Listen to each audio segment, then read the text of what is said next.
नमस्कार साथियों, स्वागत है आप सभी का एक बार फिर से हमारे YouTube चैनल के एनसी कुसुमनेट क्लासेस में।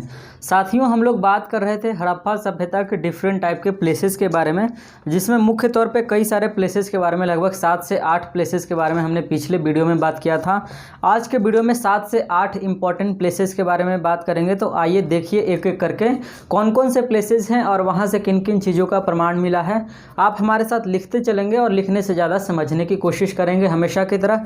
तो आइए वीडियो की अब शुरुआत करते हैं। तो सबसे पहला आज का हमारा प्लेस है जिसका नाम है रोजड़ी।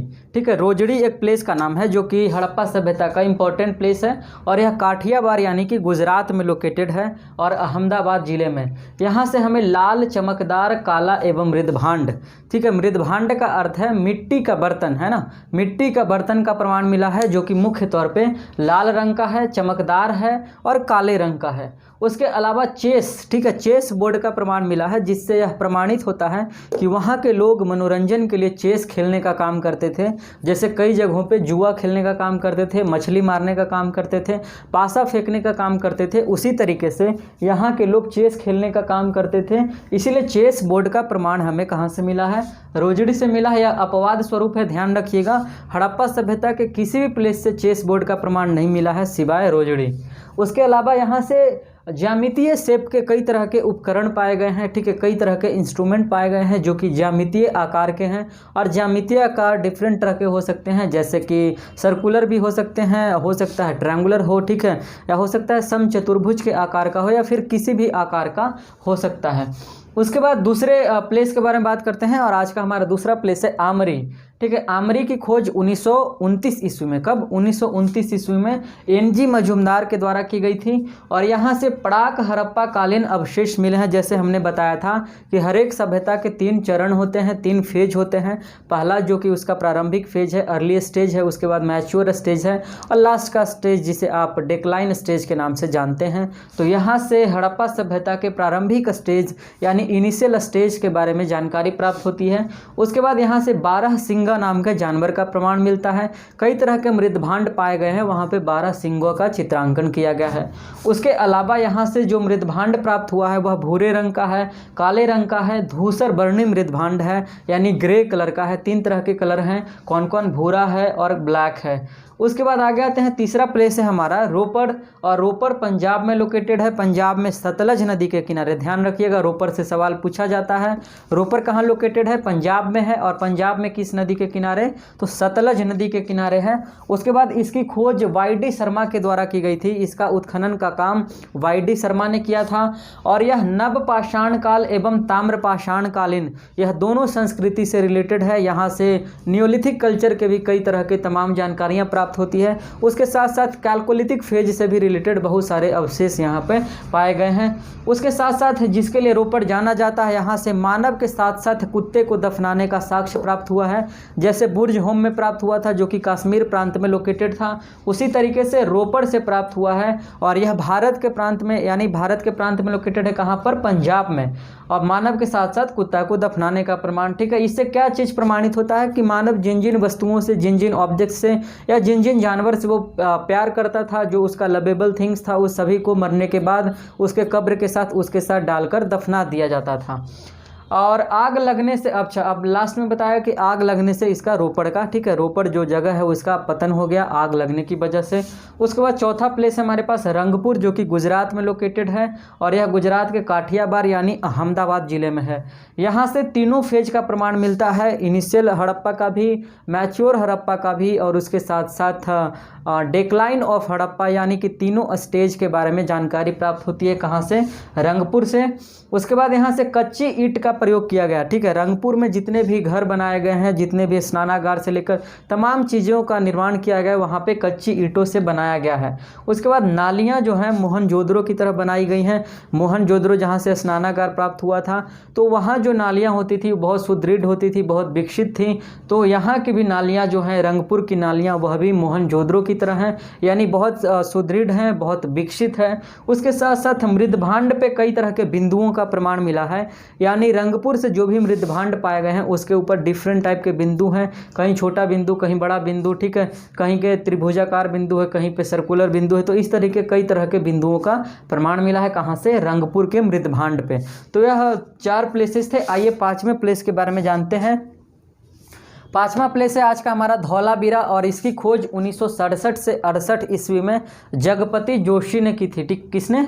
जगपति जोशी नामक पुरातत्ववेत्ता यानी आर्कियोलॉजिस्ट ने की थी। और यह कच्छ गुजरात जिले में लोकेटेड है, ठीक है। और कच्छ में 2 नदियां हैं वहां पर, मानसर एवं मानहर, ठीक है, मानसर एवं मानहर, यह 2 नदियों के बीच में लोकेटेड प्लेस है, जिसको आप क्या कहते हो, धौलावीरा, ठीक है। यहाँ से भी तीनों फेज का प्रमाण मिलता है। ध्यान रखिएगा, तीनों फेज का अर्थ है इनिशियल स्टेज, मैच्योर स्टेज और डिक्लाइन स्टेज। यानी इनिशियल हड़प्पा का जब निर्माण हो रहा है तब, मैच्योर हड़प्पा जब हड़प्पा अपने क्लाइमेक्स पे था अपने डेवलपमेंट के मामले में, उसके बाद लास्ट का स्टेज जिसको आप डिक्लाइन स्टेज के नाम से जानते हैं, यानी जब हड़प्पा सभ्यता का पतन होने लगा। यानी तीनों स्टेज का प्रमाण हमें मिलता है धौलावीरा से।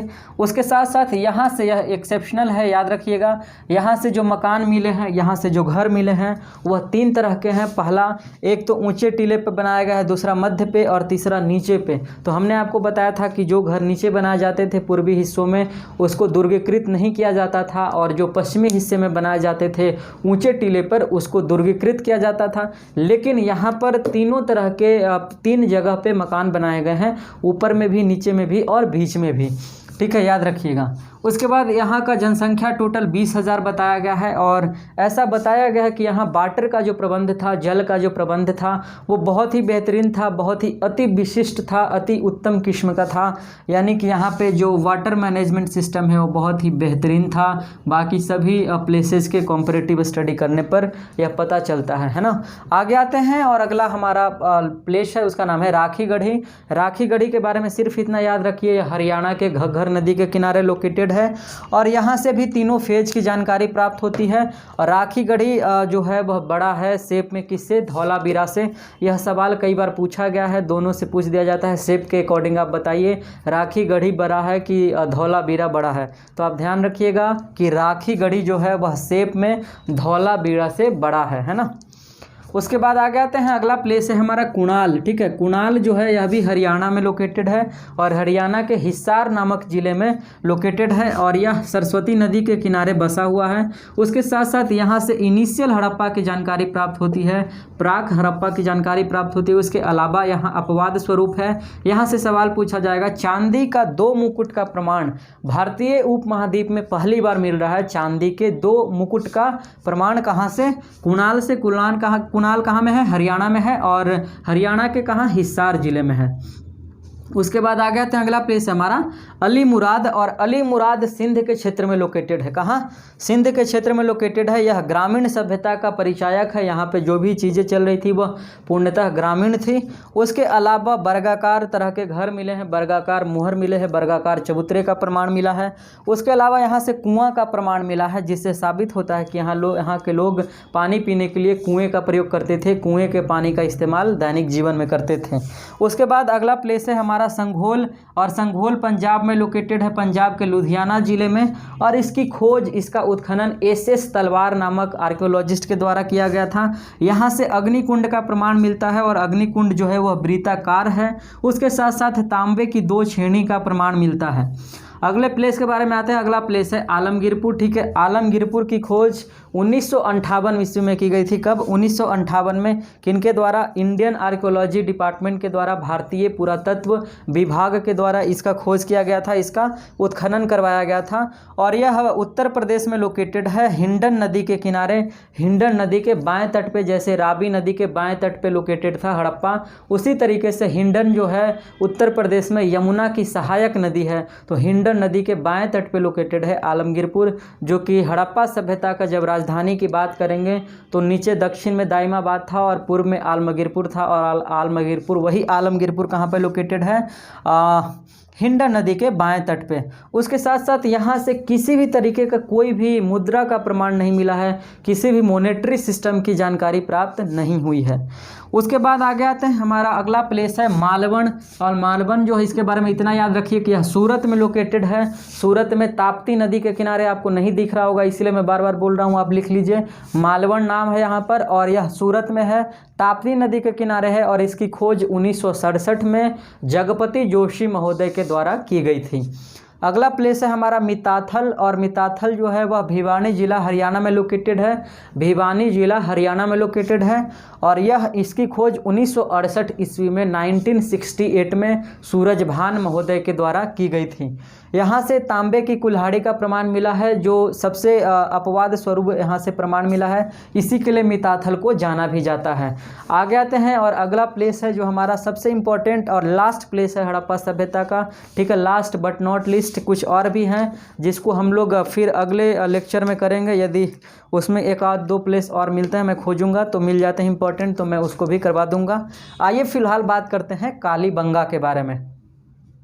कालीबंगा से हर एक एग्ज़ाम में लगभग सवाल पूछे जाते हैं। कालीबंगा की खोज 1953 में, ठीक है, कालीबंगा का खोज 1953 में अमलानंद घोष नामक पुरातत्ववेत्ता आर्कियोलॉजिस्ट के द्वारा की जाती है और यह राजस्थान में घग्घर नदी के किनारे लोकेटेड है। कहाँ? राजस्थान में घग्घर नदी के किनारे लोकेटेड था। ठीक है, उसके अलावा यहाँ से कालीबंगा का जो शाब्दिक अर्थ होता है, जैसे मोहनजोदड़ो का शाब्दिक अर्थ होता है मृतकों का टीला, भूतों का टीला, प्रेतों का टीला, उसी तरीके से कालीबंगा का शाब्दिक अर्थ होता है काले रंग की चूड़ियाँ। ठीक है, काले रंग की चूड़ियाँ। और यह जो है गंगानगर जिले में लोकेटेड है, मैंने बताया। अब देखो कि यहाँ से एक जो अपवाद स्वरूप प्रमाण मिला है वह यह है कि यहाँ का निचला शहर भी दुर्गीकृत है। हमने आपको बताया था कि हड़प्पा सभ्यता में सामान्यतः दो तरह के घर बनाए जाते थे, पूर्वी टीले पे और पश्चिमी टीले पे। पश्चिमी टीले ऊंचे टीले होते थे जिसका मकान दुर्गीकृत होता था, पूर्वी टीले निचले टीले होते थे जिसका मकान दुर्गीकृत नहीं होता था। लेकिन यहाँ पर निचले शहर का भी, यानी कि नीचे जो मकान बनाया जा रहा है पूर्वी टीले पर, उसको भी दुर्गीकरण किया गया है। तो यह पहली बार देखने को मिला हमें कालीबंगा में। उसके बाद एक पल्ला बड़ा किवाड़। ठीक है, आपके घर में यदि किवाड़ होगा तो एक पल्ला का भी किवाड़ होता है और दो पल्ले का भी होता है। तो ट्रेडिशनल लोग या फिर गांव में अभी भी दो पल्ले बड़ा किवाड़ लगाया जाता है, लेकिन आप शहरों में जाएंगे तो एक पल्ले वाला किवाड़ लगाया जाता है। और इसका प्रमाण हमें पहली बार कहाँ से मिल रहा है? कालीबंगा से मिल रहा है। उसके बाद हल का निशान। ठीक है, हल का निशान, यानी कि कालीबंगा में खेती हो रहा था इसलिए वहाँ से हमें हल का निशान का भी प्रमाण मिला है। उसके अलावा उस्तुरा का प्रमाण मिला है जिससे दाढ़ी बनाते थे। उसके अलावा शंख, कांच एवं मिट्टी की चूड़ियाँ। ठीक है, मिट्टी की चूड़ियाँ प्राप्त हुई है कहाँ से? कालीबंगा से। उसके अलावा जूता हुआ खेत, यानी कि खेत जोता हुआ।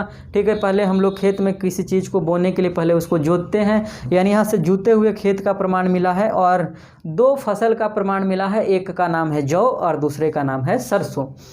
उसके बाद आ गया था यहाँ से व्याघ्र का, यानी बाघ का, यानी कि टाइगर का प्रमाण मिला है। उसके अलावा यहाँ से सड़क पक्का जो है, जैसे आप देखोगे कि हड़प्पा सभ्यता में जितनी भी सड़कें बनाई जा रही है, जो गलियाँ हैं, वो मुख्य तौर पे पक्की ईंटों का बनाया गया है। लेकिन कालीबंगा से जो सड़कों का प्रमाण मिला है उसमें मुख्य तौर पे एक आध दो सड़कें ऐसी हैं जो पक्की ईंटों से बनाया गया है, बाकी मैक्सिमम जो सड़कें हैं उनमें कच्ची ईंटों का प्रयोग किया गया है। उसके बाद आइए, सार्वजनिक नाली का प्रमाण यहाँ से नहीं मिला है। जैसे आप देखोगे कि नाली व्यवस्था, जल निकासी व्यवस्था हड़प्पा सभ्यता का बहुत ही बेहतरीन था, कंसोलिडेटेड था, स्ट्रांग था, पूरा डेवलप्ड था। लेकिन यहाँ से जो है सार्वजनिक नाली का प्रमाण नहीं मिला है। उसके अलावा कुछ ईंटों का अलंकरण, कुछ ईंटों का अलंकरण का अर्थ है कि कुछ ईंटों को सजाने के लिए प्रयोग किया गया है, कुछ ईंटें को सजावटी तौर पर इस्तेमाल किया गया था। उसके अलावा कच्ची ईंट का चबूतरा का प्रमाण मिला है। ठीक है, चबूतरा बनाने के लिए कच्ची ईंट का प्रयोग किया जा रहा है।